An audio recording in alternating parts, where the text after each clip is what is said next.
Today, I'm going to show you how to save some money by just replacing one tire if you're using all-wheel drive or even 4x4. This is my Hyundai Ioniq 5. It is all-wheel drive. One of the wheels, that one, ran over something, and within 20 minutes, the tire was completely flat. With a flat tire, I was able to plug it up using one of these repair kits. I pumped the tire back up using my favorite inflator as seen in this previous video. But because it was so big, air was still leaking out. Luckily, there was a tire shop nearby for me to drive to while air was slowly leaking out. The tire shop patched it up from the inside out. They were supposed to use the plug and patch combo kit, but it was only a patch from the inside. The plug would have covered up this giant gaping hole here to prevent anything puncturing the patch was within. Personally, though, I think this is too big for my own comfort. For my own safety. See this tire tread section from here to here? It's a little bit wider than from here to there, right? Much wider. It looks like it's widening out, right? Maybe on a high speed or turns, the tire will rip apart instantly. That's not good. With an all-wheel drive, you're supposed to replace all 4 tires. That's at least $1,000 at Walmart. I'm going to show you how to buy just one tire and save so much money. The reason you need 4 tires is because all 4 wheels need to be turning at the same time as the car moves. If one wheel is just slightly a little bit bigger, the differential, the mechanism that links all the 4 wheels together, does not like it and will get worn out or even damaged over time. Since this is an electric vehicle with no differential, I can get away with buying just 2 tires. The back motor drives the 2 back wheels. The front motor drives the front 2 wheels. Being cheap, I would just buy 1 tire though. Let me explain. First, make sure that the tire you're buying matches everything with your existing tires. Make sure the company, the tire size, and model of the tire is the same. Right now, mine is the Michelin Primacy All Season. The tire size is right there, 235, which is the width of the tire. 55 ratio, or how thick the tire is compared to the width, and radial is 19 inches, or the diameter of the rim. There's also the rating of 101H. It's a lot of numbers, and you gotta make sure they all match. Finally, we need to match the tread depth. Get yourself one of these tire tread depth gauge. This one is about $5 from Amazon. All you have to do is just press it in perpendicular to the tire to get a reading. Here you can see that there is plenty of life left because we are in the green zone. Let's take a look from another angle. Make sure that the metal piece is all the way down. Now you can just press it into the groove, into the tread of the tire.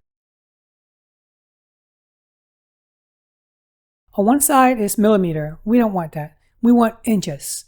Here you can see that the depth is exactly 7 out of 32 inches.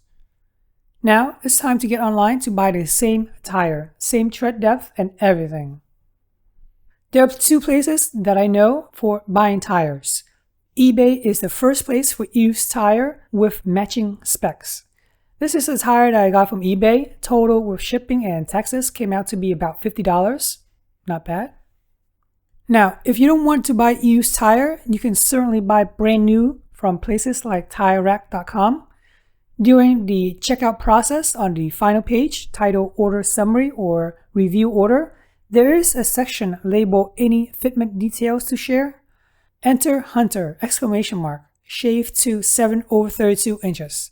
That will send the order directly to a sales rep named Hunter, and he'll arrange the special instruction on how to pay the additional $35.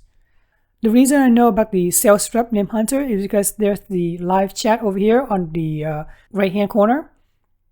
Maybe you have to do it with another sales rep because that's how I did it, and I found his name is Hunter. And then he'll arrange the special instruction on how to pay the additional $35. So overall, buying a new tire and then shaving it down will cost about $320 after taxes. By the way, if this video is helpful, please consider subscribing and liking the video. This lets YouTube know my video is indeed helpful and will recommend to others like yourself. Shipping from the eBay seller took about 4 business days. use a caliper or the tire gauge that I showed you earlier to measure the tire tread depth. Verify all the other numbers too. Inspect it all around. Make sure there's no wear marks whatsoever, no bubble.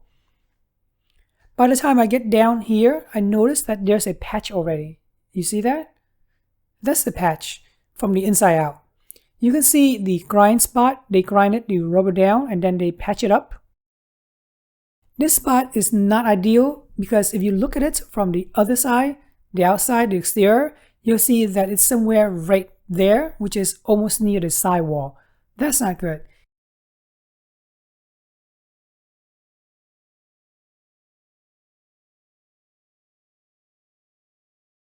Luckily, I contacted the company and the response was very swift. He sent me another one and this one has no patches whatsoever. Make sure that you are looking at it from this other side as well. Multiple angles.